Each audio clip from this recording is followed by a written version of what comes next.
Hi guys, welcome back to my channel and welcome to episode 12 of the X-Files Season 1. I think this is the first X-Files episode I've recorded when I got the Christmas decorations up. If you don't watch any more of my series, I'm a huge Christmas fan. I love Christmas. I've got some stuff up behind me. I'll probably put up more as the month goes on. So that'll be really clear when I edit things out of order. Because the decorations will change. But anyway, last episode of X-Files was Eve. And I adore that episode. I just think it's really fun. It's one of the handful that I really remember from when I was young, that I have a good memory, that I enjoy. There's like 5 or 6 that I have really strong memories of being really good episodes from years ago. And from what I've watched so far, that was Squeeze and Ice and Eve and a couple more coming up, but I won't spoil it till we get to them. And I just really enjoyed it. And even when I edited it back, I was like, this is a really fun episode of the show. It's not the most serious and it's not the most like shocking or scary, but there's just a really cool concept with the clones and the girls and who do you trust? Is it the young girls? Is it the older girls? Is it someone else that's killing people? But no, they're all clones. It's great. I enjoyed it. A lot of twists. Good episode. This episode is episode 12, Fire. Now I know this has a really famous actor in whose name I cannot remember, but he's in loads of things. And I know, is he called Mark something? And I know he's in like Supernatural later on. He's in loads of other stuff. And he has the ability to like create fire. Can't really remember where that goes or the point of the episode. Is he's like a fire starter of some sort. He can do it like with his hand. So I'm excited to jump into it because I know like one of you guys have told me this is one of your favourite episodes of season 1 as like a guilty pleasure. But a guilty pleasure says to me that it's not a great episode. But you know when you just love something that's bad. But I don't remember it being bad. I don't know. It's not one like Space that jumps out to me as, oh my god, that was bad. Or one that jumps out to me as Ice, like, oh my god, I remember that being really good. So I'm excited to see what it's about. If you enjoy this reaction, please subscribe to my channel for future X-Files reactions. I'm going to attempt to do these once a week at the moment. It all depends on my schedule, but at least for December, you're going to get one for once a week. And leave some comments down below and let me know what you thought. Let's jump into it. Good morning, Cecil. Top of the morning to you. That's him, Cecil. Really good actor, really good actor. Thank you. Goodbye, darling. Goodbye, Charles. What time can I expect you? Before supper. Oh. Oh no. So it feels very British.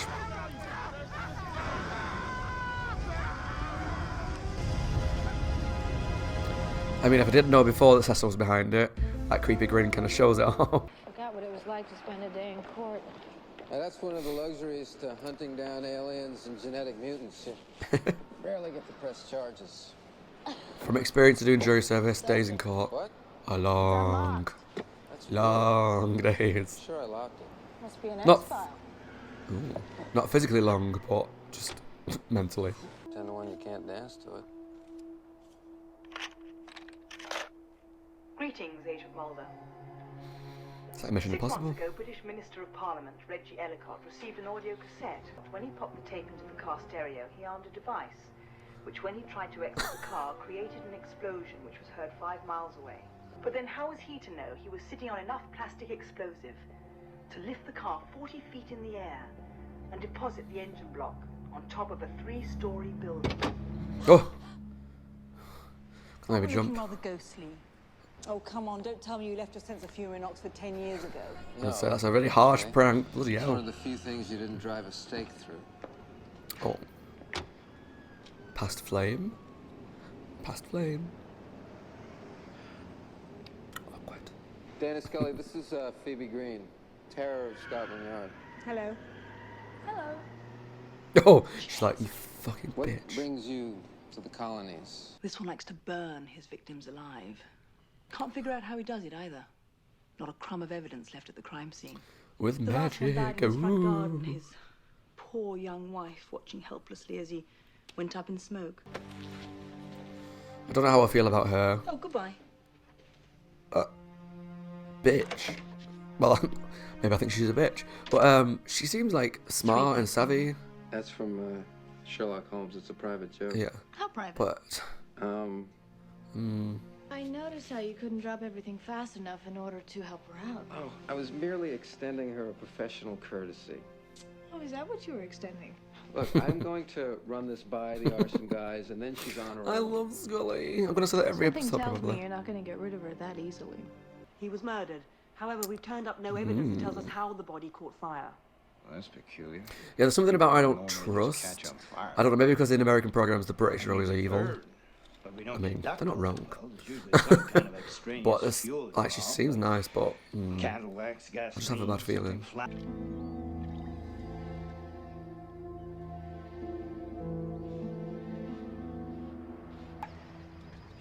Doggo!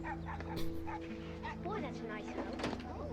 What a pleasant surprise. Welcome to America. What a pleasant surprise! So he's putting rocket fuel all over the walls. That's... Ooh. Hello. I'm Bob, the caretaker. We've been exchanging letters. Oh, good heavens, yes, of course. Hello, Bob. How are Excuse you? the pain. Hi. Thank you, Bob. Thanks. Thank you very much. Are these real British people? Because they sound fake. You're a rather nice fellow, don't you think? It was a bit too stiff upper lip, yes. Tip top, darling. tip top, pip pip. Don't you dare kill the dog. Leave the dog.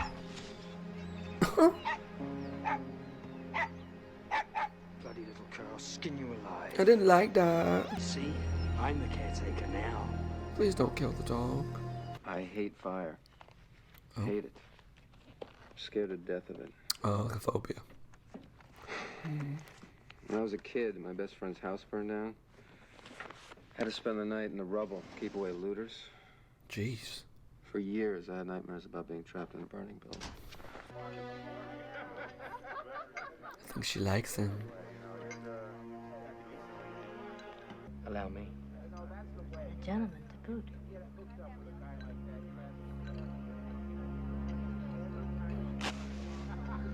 Oh my god. Now that is a trick. Hey guys, take a look at this. Careful, lights. Jeez. Oh my god. I bet that would have been so cool to film though. Like to get your arms set on fire and stuff. 10 years seems sufficient time to have forgiven, if not forgotten, a few youthful indiscretions. I'm cursed with photographic memory. And don't you tell me that you've forgotten a certain youthful indiscretion. I don't like her. She just Arthur seems very Conan Doyle's tombstone manipulative. on a misty night in Windlesham.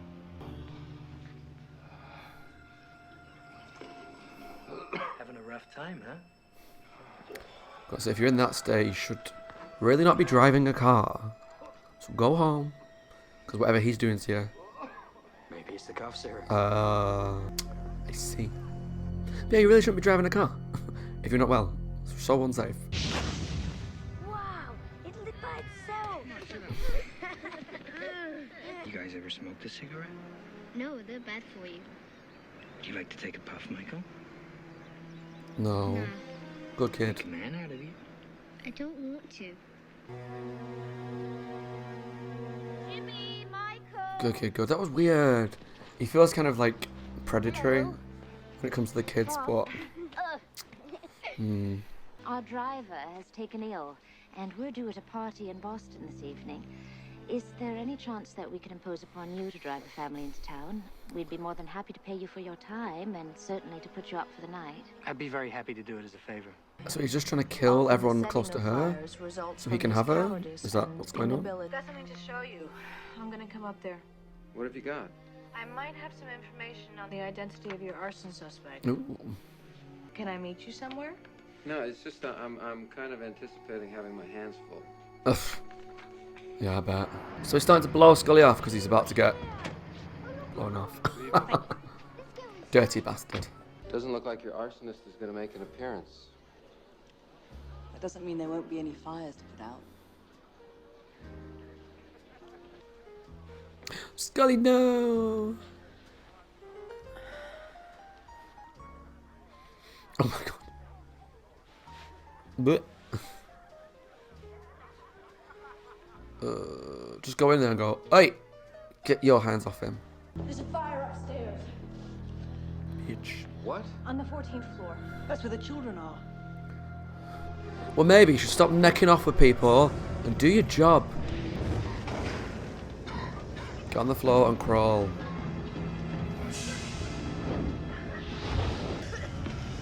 Is that Cecil? Whatever his real name is. I guess that's a good one to get close to the woman being like a hero. So at some point he's going to try and take the husband out, I think. If I'm interpreting this correctly. The driver. I checked him out prior to the Marstons' arrival. He's worked on the property for 8 years. No record. His references checked out. They were lucky he was here tonight. Well, you're obviously not that good at your job because he's the one that set the Are you fire. sure? I could have sworn I saw him down in the hallway. A Cecil Lively. He worked as a gardener for 2 of the victims until he died in 1971 in a London tenement Right. fire. Can I just say, Scully I know, got all that's this so quickly, and the other lady who was on the case for even longer Cecil hasn't got Lively anywhere near spelled this. L' came up again. In fact, it came up twice. Listed among a group of children who died in ritual sacrifice by a satanic cult in 1963 in the Tottingham Woods outside Bath, England. It's coming through. Thanks.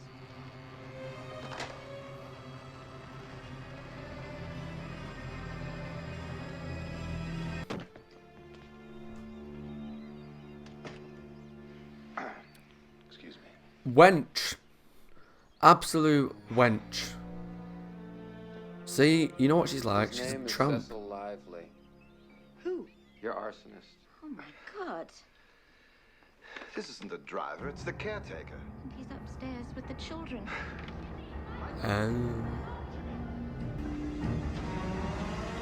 Oh shit. It's like Oh. he found the missing driver. Christ. That must happen fast if he's still in that position, you know? They just went up all by themselves. Well, that's not going to do a lot more though, let's be honest. Where are the kids? Scully, see if you can find a fire extinguisher. Everybody else outside. Where? What about the children? The ones that you've not gone to, you mean? The ones you've just stood there waiting for? I'll take care of the children. Go. These parents are terrible. My first thought would be, go for the kids' bedroom straight away. They don't give a No toss. place I'd rather be. Boom.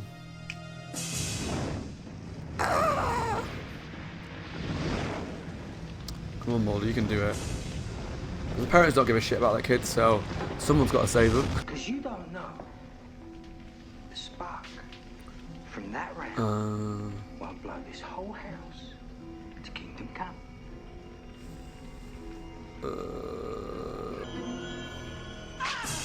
Oh, nice.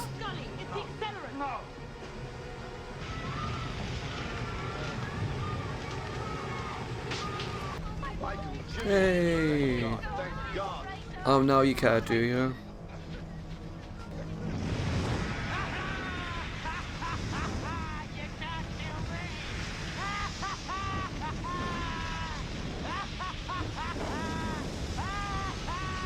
It's funny, like, Scully's never questioned the fact that he can start out his own fires and stuff. She's kind of just gone along with it, which is interesting. She did messenger this to me last night, though. Did you play it? No. Why not? Aren't you curious what's on it? 10 to 1, you can't dance to it. Not only for the fact the suspect survived, but for the rapid regeneration of his basal cell tissue. Full Oh. recovery is anticipated in as little as a month. So they can't kill him. According to Agent Mulder, further incarceration remains a problem for federal penal authorities. Can I get you anything, sir? Can I have a light? I'm just dying for a cigarette. Oh. Close. That was close. Okay, guys, that was season 1, episode 12, Fire. And his name was Mark Sheppard. I've seen him in quite a few things, actually, the guy who played Cecil. And he's very good at playing a villain. Because I think pretty much everything I've seen him in, or at least I know of him in, like, I've not actually seen him in Supernatural, but I know he's like a bad guy in that. And I've seen him in other things. And he plays that kind of smarmy character pretty well.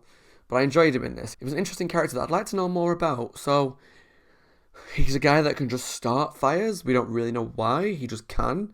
And it's also hinted that he's kind of got like a Jason Voorhees ability to like regrow his own cells, to fix himself, to regenerate.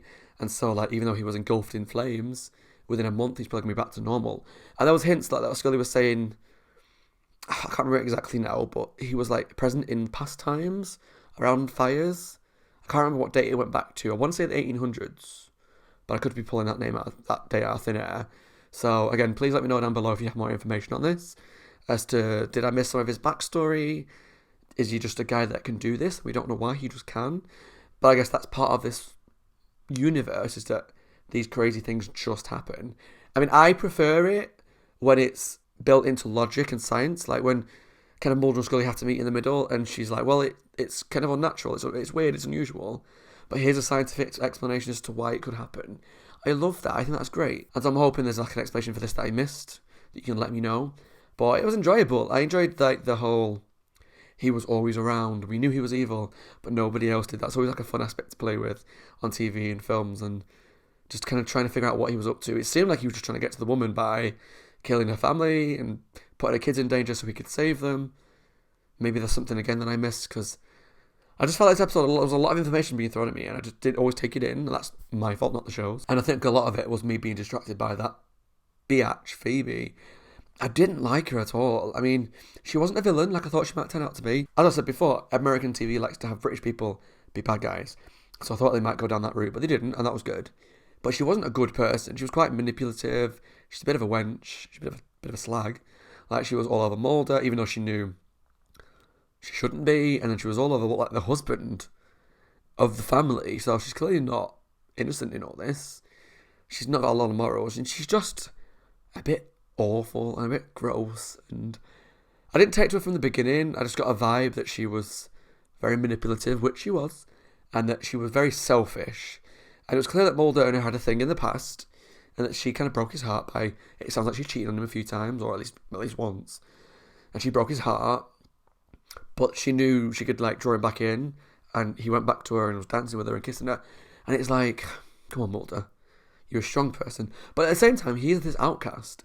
He is this weirdo that probably doesn't get a lot of attention from women, even though he's a good-looking guy who's obviously in good shape. And I'm sure if he went out there and just tried to pull, he probably could. But because he's got that weird personality that he likes to talk about aliens and weird stuff, and he likes to be alone a lot, he doesn't get that kind of attention. So even though I think Scully's already in love with him, they have that love-hate relationship. But this woman was all over him, so he was going to fall for it. But it's a shame to see, because he's obviously, I don't think, got a lot of self-confidence when it comes to that sort of stuff. I feel like when it comes to his beliefs, he's like gung-ho, but maybe like deep down, he's actually quite an insecure person. Because he's got abs and a six-pack, and is an attractive guy and a good job, with interesting things that happen on almost a weekly basis. And yet he's alone, and part of that is he's like in love with his job and doesn't have a lot of free time. But so I'm not surprised that he fell for Phoebe the second she kind of clicked her fingers and she came running. But it's a shame, because she's like a user and abuser, not good for her. Go for Scully. Scully's the best. I love Scully, if that wasn't obvious already. But yeah, I'd say it was a really strong episode. I loved the main villain, Cecil Lively. I liked his performance. I liked what's he going to do next? Is he going to try and kill the kids? Is he going to try and set the swings on fire? Is he going to set the fire to the house? He's now taking out the driver. I'm going to say it's a little surprising that they didn't notice the driver was dead, but it depends on the timeline, because they were at the party, and it's a big house, they might not have noticed. It might have been the driver's like private bathroom. I don't know. Good episode, good villain. Not my favourite episode, because I just got really frustrated with the Phoebe storyline, and I don't think I took in all the details, but that's probably me more so than the episode. But obviously, overall, really strong episode of X-Files. Season 1, episode 12. Fire. Let me know what you thought of the episode down in the comments below, and if you enjoyed it, please subscribe to my channel and just let me know. And yeah, we're halfway through the season now. We've got another 12 episodes to go before the end of season 1, and I'll reassess at the end of the season kind of where the series is going. Thanks for watching, guys, and as always, my name is Scott. I hope you're well. Take care of yourselves and stay safe. If you like my content, please check out some more videos to my right. If you do enjoy my stuff, please let me know, and there might be some shows that you're interested in. Who knows? Thanks for watching, guys. Take care of yourselves, and I'll see you all next week for episode 13. Bye, guys.